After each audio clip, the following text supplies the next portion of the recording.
Pemirsa, setidak-tidaknya data akhir 2019 menyatakan ada 1.500 wilayah kumuh di Provinsi Jawa Barat yang terbagi di 27 kota kabupaten.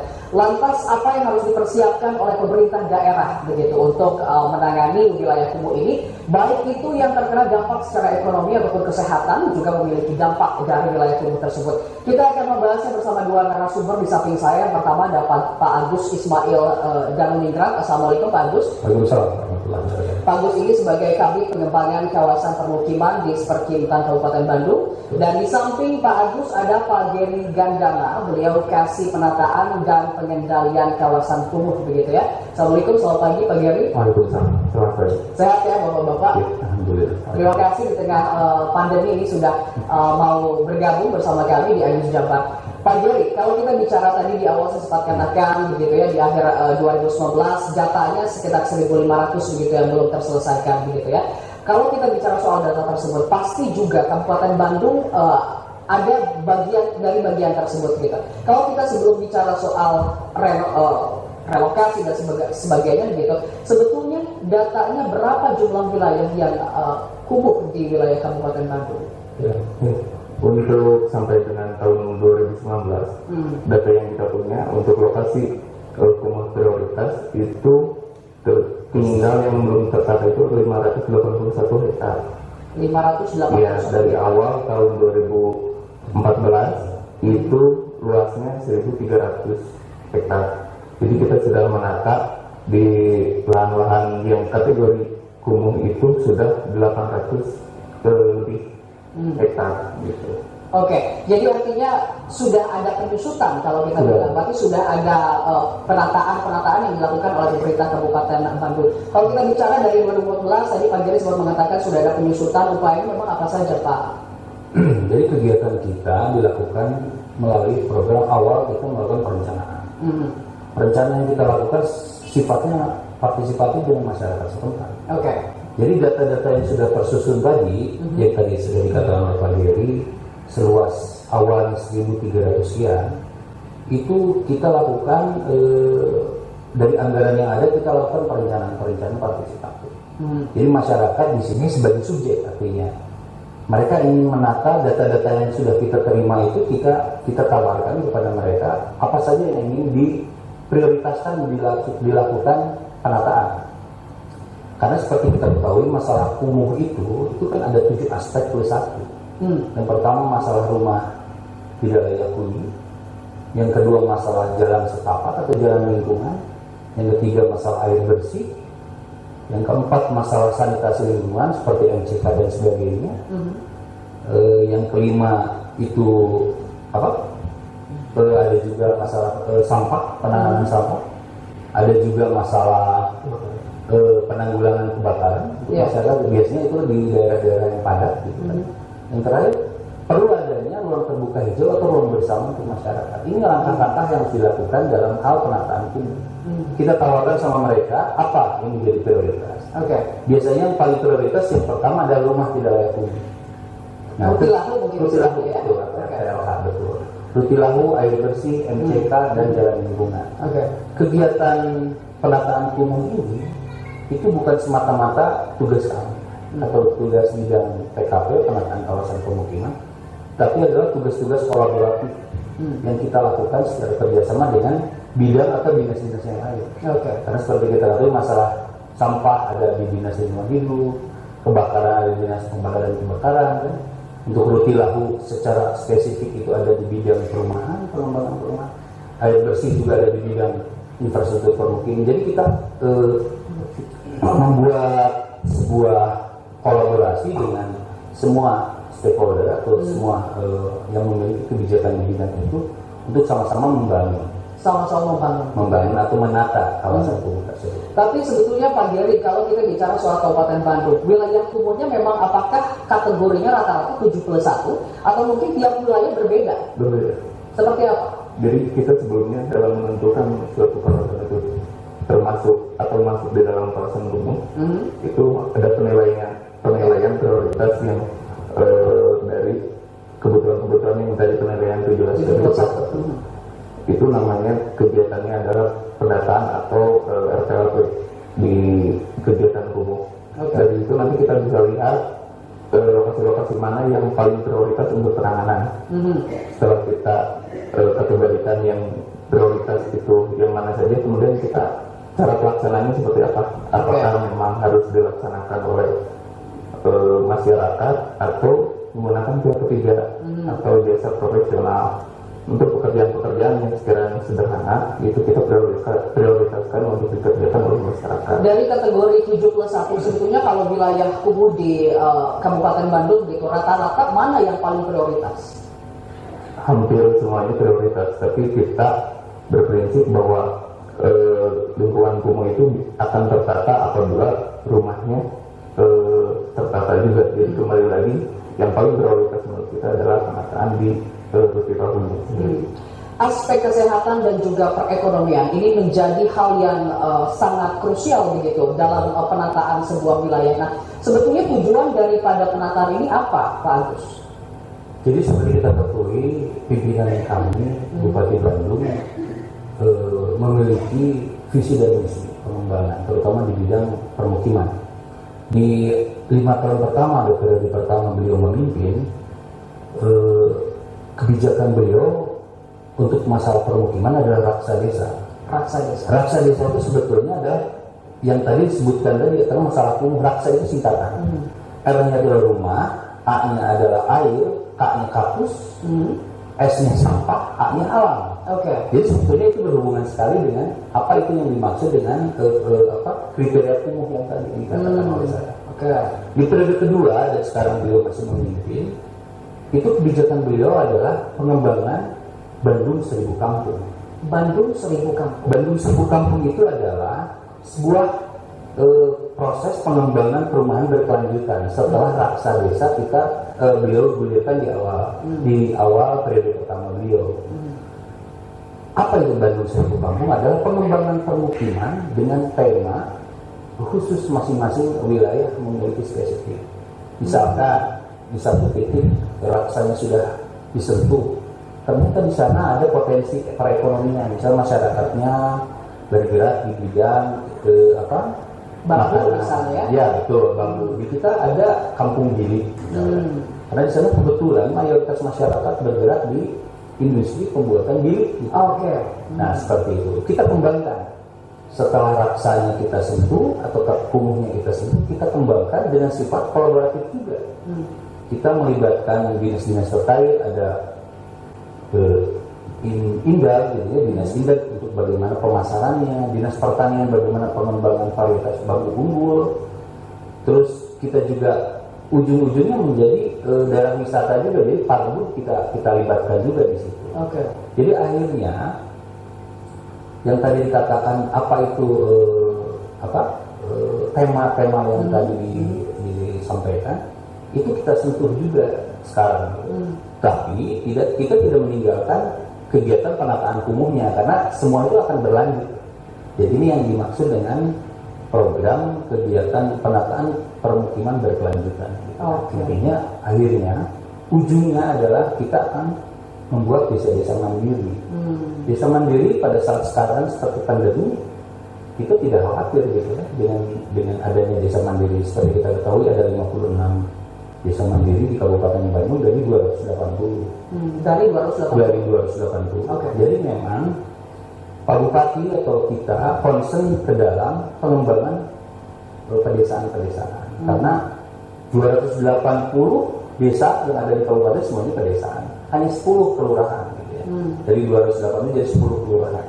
Jadi artinya Kabupaten Bandung bisa maju kalau desa-desanya maju. Yang dimaksud dengan maju adalah desa-desa mandiri.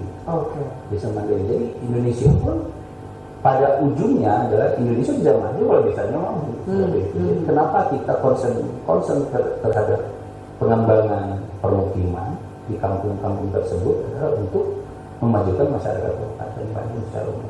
Untuk memajukan masyarakat Kabupaten Bandung gitu ya. Tapi kalau kita bicara soal kawasan kumuh, sebetulnya kalau di Kabupaten Bandung apakah terletak di satu tempat, satu wilayah, atau sebetulnya berada di beberapa wilayah?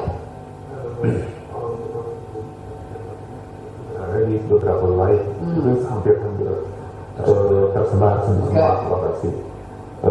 Kalau untuk perbatasan-perbatasan yang berbatasan dengan Kota Bandung itu lebih condong ke kepadatan penduduknya. Jadi lebih condong itu nilai yang paling besar adalah tentang tata ruangnya. Kalau masuk ke daerah yang pedesaan atau daerah pergunungan itu mereka mungkin kekurangan yang belum terfasilitasi tentang PSU-nya, yaitu tadi yang disampaikan bahwa irigasinya, untuk IPAL-nya, untuk MTK-nya itu yang belum terfasilitasi. Termasuk juga perbatasan antara Bale Endah begitu. Itu kan yang juga menjadi polemik kawasan kumuh. Apakah itu juga masuk prioritas? Betul, karena untuk lokasi Bale Endah kan itu jadi di penataan kawasan kumuh itu ada pembagian untuk penanganan. Untuk Bale Endah sendiri itu masuk di ranahnya kegiatan-kegiatan pusat. Tetapi meskipun di kegiatan pusat untuk penanganannya, kita di Kabupaten Bandung sendiri sudah masuk ke sana. Bahkan bukan masalah tentang penataan kawasan kumuhnya saja. Kita di Bale Endah, di Kecamatan Bale Endah sudah masuk, atau di level sudah masuk di penataan yang tadi secara berkelanjutan. Itu ada beberapa lokasi yang sudah kita tentukan tematiknya. Di dalam penataan kawasan kumuh sebetulnya ada tiga kategori, yaitu langkah pertama adalah pencegahan. Itu yang tidak kumuh agar tidak sampai kumuh lagi. Ada juga itu perbaikan itu ada peremajaan, relokasi atau perbaikan secara infrastrukturnya. Kemudian yang langkah ketiga itu adalah operasional dan pemeliharaan. Operasional dan pemeliharaan. Baik, selepas ini saya akan tanyakan sebetulnya master plan-nya seperti apa, seindah apa nantinya Kabupaten Bandung begitu ketika sudah dilakukan revitalisasi dan juga pembenahan begitu. Selepas ini saya akan tanyakan ke Pak Agus dan juga Pak Geri, tetaplah bersama kami di News Jabar.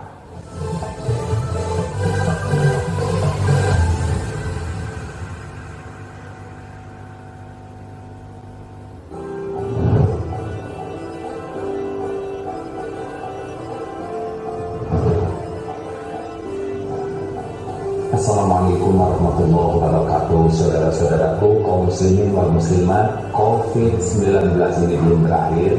Sebentar lagi kita Idul Kurban. Tetap harus kita yakini bahwa perintah yang sangat penting dalam agama Islam adalah menjaga diri dari kebinasaan. Apapun yang membuat kita terkena musibah wajib kita hindari. Oleh karena itulah, menjalankan Idul Kurban maupun Idul Adha tetap gunakan protokol kesehatan. Senantiasa dalam keadaan menggunakan masker, cuci tangan yang bersih, bawa hand sanitizer, dan bawa sajadah masing-masing, dan upayakan selalu dalam keadaan jaga jarak, jangan mau berkerumun. Silakan silaturahim tanpa harus bersentuhan dan tidak usah berlama-lama. Termasuk waktu Idul Kurban tidak harus kita menunggu kurban sehingga kita mudah terpapar oleh virus ini. Percayalah saudaraku, andai kata kita disiplin seluruhnya dalam protokol kesehatan, protokol doa, protokol istighfar, dan juga dalam kedermawanan, semoga wabah ini segera berakhir, kita semua selamat dan digantikan dengan nikmat iman, nikmat amal soleh, dan nikmat berbagi dengan sesama. Terima kasih, semoga kita dilindungi Allah. Assalamualaikum warahmatullahi wabarakatuh.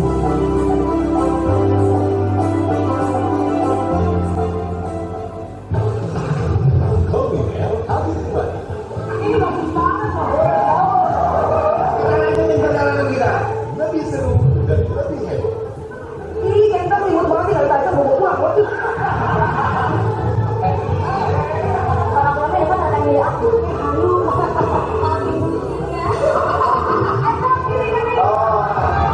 Komimel, setiap Senin dan Selasa pukul 20.15 hanya di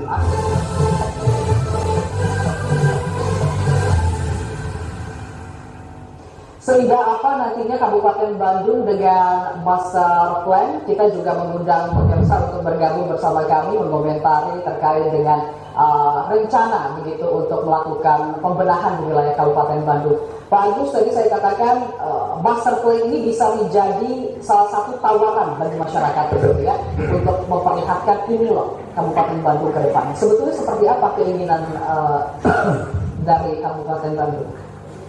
kita memiliki data tahun 2013 tentang RPLP tadi kan, tetapi memang di RPLP tadi belum dideklarasikan menjadi sebuah master plan. Seharusnya memang kita di tahun 2020 ini sedang menyusun atau mereview data-data kumuh tersebut. Ke depan kita akan membuat master plan. Kenapa master plan harus dibuat? Master plan ini adalah ingin memudahkan kita dalam hal penataan. Karena di dalam master plan nanti master plan tergambarkan potensi masalah, potensi keunggulannya tergambarkan, termasuk di sananya nanti ada matriks kegiatan. Siapa, kapan masuknya. Misalnya kita bicara masalah di kumuh di daerah pertanian. Kapan dinas pertanian masuk? Di situ nanti tergambarkan. Setelah itu tergambarkan, baru kita bikin action plan. Pak Agus, tahan sebentar, kita sudah ada satu orang penelpon. Halo, selamat pagi. Selamat pagi, Assalamualaikum. Waalaikumsalam warahmatullahi wabarakatuh. Mangga silakan Pak. Ya, Kang Iwan biasa payalan Bang Mbak. Mangga. Yang pertama-tama saya ingin mengucapkan terima kasih kepada pemerintah Kabupaten Bandung, yang mana kan saya lama ditinggal di Kabupaten Bandung di Soreang. Juga saya sering menggunakan jalan tol Seroja yang ke GDLA dari Bojong Soang. Alhamdulillah jalan-jalannya sudah bagus. Dan juga saya mengucapkan selamat Kabupaten Bandung telah menjadi tuan rumah Piala Dunia 2021 yang usia 20. Juga besok saya juga di sana dengan keluarga ke Bandung Selatan, yaitu berwisata. Kabupaten Bandung ini kan di dalam pertanian, peternakan, perikanan, kerajinan, bahkan pesantrennya juga menjadi percontohan dari 27 kabupaten kota di Jawa Barat, juga secara nasional. Maaf sedikit lagi. Yang jadi permasalahan itu 4 kecamatan di Kabupaten Bandung itu, yaitu Bojong Soang, Buah Batu, Balai Endah, ya. Nah, mudah-mudahan ini akan kerjasama dengan Kota Bandung, Cimahi maupun Bandung Barat. Terima kasih. Assalamualaikum. Waalaikumsalam warahmatullahi wabarakatuh. Berarti tampaknya ini komentar begitu ya, adanya kolaborasi, harapan kolaborasi tadi lagi-lagi Pak Agus mengatakan sebenarnya kolaborasi menjadi kunci begitu ya. Ada lagi mungkin yang ingin disampaikan kalau menanggapi tanggapan daripada Pak Herman begitu. Jadi memang kolaborasi yang dimaksud itu adalah secara pentahelix. Jadi kolaborasi pentahelix itu di mana kolaborasi itu melibatkan pemerintah, komunitas atau masyarakat, perguruan tinggi, pelaku bisnis dan media. Ini media juga menjadi hal yang penting karena ini perlu disosialisasikan gitu kan ke semua pihak. Kita bicara kalau masalah penanganan permukiman, apalagi di daerah-daerah perbatasan seperti yang tadi dikatakan oleh Pak Herlan di Bojong Soang, sudah jelas kita tahu bahwa Bojong Soang berbatasan langsung dengan Kota Bandung. Di sini pasti ada permasalahan-permasalahan permukiman gitu kan, yang padat gitu kan. Apalagi di Bojong Soang kita juga tahu ada tiling di sini kan, pengembangan secara sporadis dan sebagainya. Perlu ada master plan yang tadi saya katakan bahwa perlu ada penataan atau sebuah aturan yang baku bagaimana mengembangkan permukiman di sana. Kita tahu Bojong Soang tadinya awalnya adalah daerah pertanian. Itu pertanian kelas 1. Sekarang berubah karena kondisi perekonomian di sana berubah. Ini menjadi daerah permukiman. Ini tantangan kita, tantangan bidang kawasan untuk bagaimana menyediakan PSU seperti yang tadi katakan oleh Pak Giri. Jadi jangan sampai ini jadi daerah kawasan kumuh baru. Gitu. Iya betul. Kita bicara tadinya itu sudah terhapus bukan daerah kumuh, ini jadi bertambah. Jadi memang harus ada aturan-aturan sehingga pengembang maupun masyarakat dalam hal membangun permukiman di sana sudah mentaati atau mengikuti aturan-aturan itu. Pak Giri, artinya begini, kami begitu mengapresiasi adanya penyusutan wilayah kumuh gitu. Tapi tentunya pasti ada penolakan gitu ya dari pihak masyarakat. Sebetulnya langkah-langkah yang akan dijalankan oleh pemerintahan sana seperti apa? Ya. Yang pertama kita penataan kawasan kumuh itu prioritas di Lanang Legal.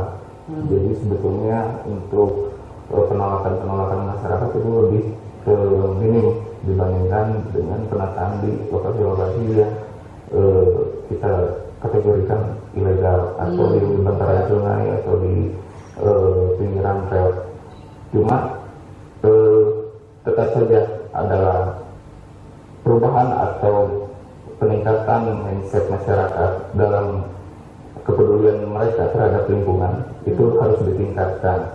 Dalam pelaksanaannya, sebelum kita masuk kerjaan visi, kita melakukan dulu untuk pendampingan agar masyarakat itu berubah dulu mindsetnya, dia peduli akan lingkungannya, dia ingin maju, memiliki rasa sayang terhadap lingkungan itu terlebih dahulu. Baru kita masuk di tahap pelaksanaan visi. Dan sampai saat ini apakah sudah masuk tahap mana nih Pak Gary? Kalau di kegiatan dari pusat itu rata-rata 3 tahun dalam pelaksanaan visi dari perencanaan sama pelaksanaan. Kalau di kita yang menggunakan APBD, kita targetkan dalam penyiapan masyarakat dan pelaksanaan visi itu 1 tahun. Jadi kurang lebih mungkin 5-6 bulan di dalam satu lokasi. Dan rata-rata yang sudah dilakukan penataan di satu wilayah memakan waktu berapa lama ini kira-kira? Yang tadi saya sampaikan yaitu 5-6 bulan. Itu tapi kita terus berkoordinasi dengan dinas atau bidang lain yang terkait untuk berkelanjutannya, karena yang kita pengalaman yang kita pernah rasakan itu apabila suatu lokasi kumuh setelah kita tata lingkungannya tapi tidak dilanjutkan dengan peningkatan atau yang tadi permukiman berkelanjutan itu mereka kembali lagi ke kumuh karena kurangnya rasa mereka memiliki dan juga mereka tidak ada peningkatan ekonomi atau biaya untuk pemeliharaannya. Tapi sebenarnya kalau kita bicara soal target penyusutannya di tahun 2020 seperti apa? Apakah punya target tersendiri untuk melakukan pengurangan? Mungkin Pak Agus? Sebetulnya target kita untuk umum sudah lebih target. Sebetulnya, karena alhamdulillah target kita 035. Kita sisanya, tapi ternyata sudah tersisa 0,33. 0,33% artinya dari luasan kumuh yang sudah tertanam. Alhamdulillah, tetapi kita tidak berpuas hati, kita tetap bekerja untuk mengentaskan tadi daerah-daerah kumuh dengan kegiatan-kegiatan. Nah, yang saya tertarik dari masalah pertanyaan tadi, pelibatan masyarakat sebagai subjek itu sangat penting. Ya, betul. Masyarakat memang beraneka ragam, tetapi kalau kita menempatkan mereka pada posisi subjek, mereka yang punya keinginan, mereka yang harus melaksanakan itu artinya berarti ada kesadaran dari mereka seperti tadi. Dan yang harus diingat juga adalah kegiatan-kegiatan yang dilakukan oleh pemerintah ini sifatnya stimulan sebetulnya. Makanya pemberdayaan ini penting.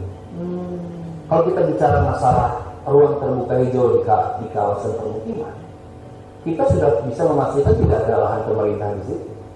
Kecuali mungkin ada cari desa kalau kebetulan ada. Tetapi kalau kita bicara secara keseluruhan, tidak ada. Di sini perlu kesadaran masyarakat. Tapi sebetulnya sampai saat ini, apakah sudah ada satu wilayah ataupun desa yang sudah mengajukan diri untuk dilakukan penataan?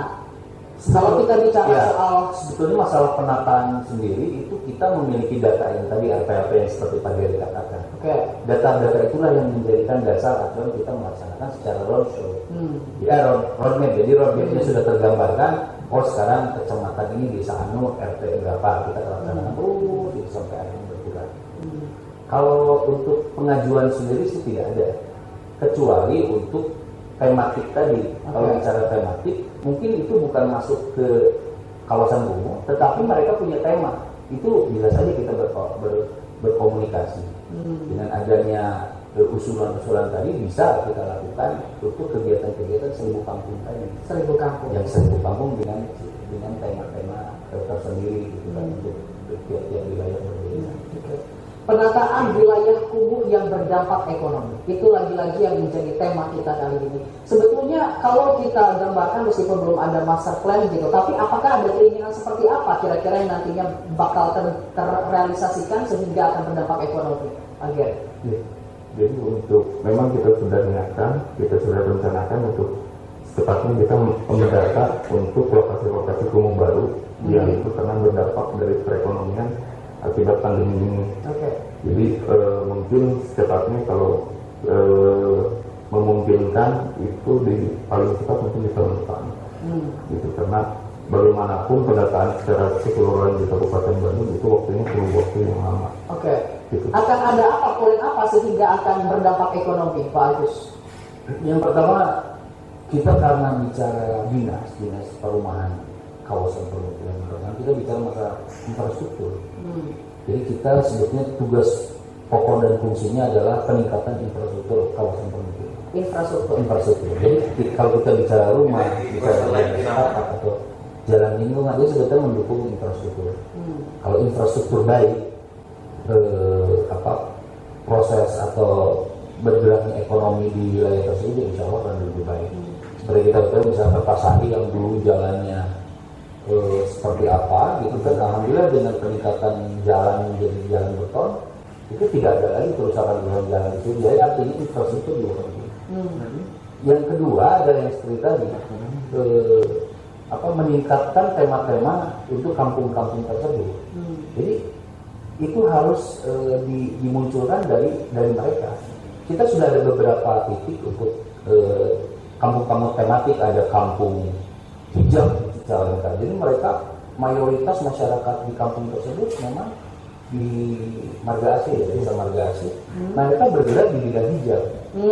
Ada hal-hal yang ingin kita intervensi dari masukan-masukan mereka sudah bergerak sudah lama Secara mandiri. Tapi mereka membutuhkan adanya gerai. Kita masuk di situ. Kita bikin gerai. Saya penasaran, apakah juga ketahanan pangan ini juga akan menjadi highlight di satu desa? Betul. Jadi salah satu tema dalam hal serbuk kampung salah satunya adalah ketahanan pangan. Contoh kita sudah intervensi di kampung hidroponik. Kampung hidroponik, Kampung hidroponik adalah Marga Harun itu adalah wilayah sebetulnya sudah perkotaan. Jadi lahan-lahan masyarakat sangat penting. Tapi mereka harus bertahan dari sisi ketahanan pangan. Jadi mereka mengembangkan pertanian dengan cara hidroponik.